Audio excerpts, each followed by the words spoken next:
The UK government is under increasing pressure to act over the migrant crisis in Calais. This is an extraordinary story. 900 illegal immigrants to England every month through that tunnel.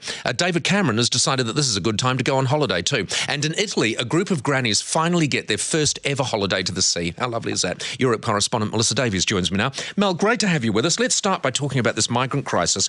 It seems to me, because you've got this one area, you've got the Channel Tunnel, and all of these illegal immigrants are getting through this one area. Is it not extraordinary that they can't stop them? Well, you would think so, yeah, but they haven't really. They've only just deployed extra reinforcements in terms of the French authorities. I think the difficulty is that the French authorities aren't necessarily too fussed about the migrants leaving France, and they're the ones who really have to bolster the security around that area. Britain, really, all they can say is, please put some more people there and stop them coming through. So I think that's what the problem has been in the discussions between Britain and France. Okay, so what you're saying is the French are not... people are getting through. Sure, the French not overly concerned that they're losing a lot of these people to Britain. But, I mean, the obvious thing to change, of course, is the employment laws in Britain, isn't it? I mean, how hard is it to make changes there? I think too, it's a lot of people, there's stories today where the asylum seekers can come over here, and we've got to remember a lot of them are genuine asylum seekers, but a lot of them do come here and know that they can get £100 benefit straight off and then £35 a week until they get their asylum seeker status. So they know that in terms of the benefits, it is quite lenient in Britain. Quite a lucrative idea to smuggle yourself through the tunnel. David Cameron, as I say, is just heading off on his first holiday of the summer. And there are many people, aren't there, saying this is not the time to be going on holiday. Yeah, and he's not only going on one, he's going on 3 holidays in August. And today they've had an emergency meeting about this migrant crisis. They're having more during the week.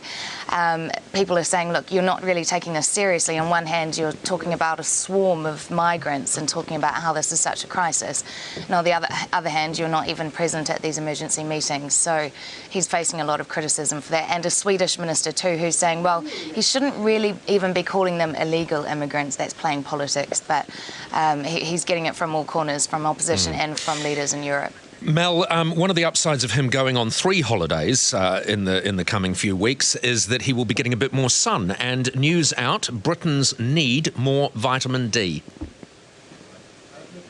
Yeah, this is it's a public health advisory body, so they tell the government what they should be advising people to do. And in the past, they have said, look, tell people who are vulnerable, so elderly, pregnant women, that they should be taking vitamin D supplements.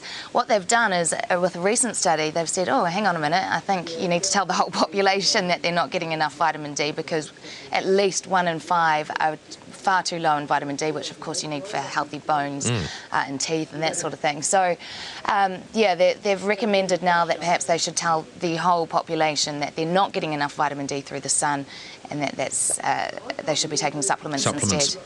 Right, okay, finally, this group of grannies, in your capacity as a European correspondent, group of grannies from a village in northern Italy who have never been on holiday, are going on holiday because they've managed to fundraise after trying several different ways to raise money.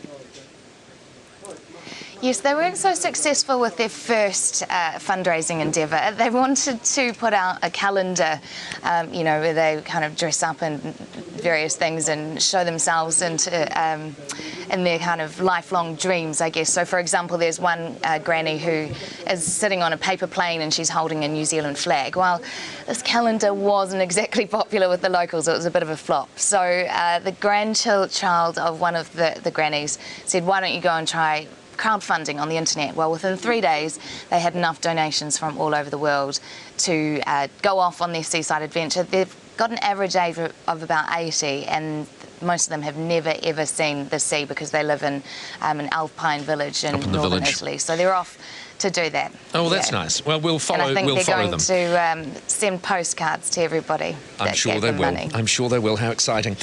Just very quickly before you go, Mel, because you travel a huge amount, and this morning I'm sort of talking about sort of worldwide attractions which are disappointing.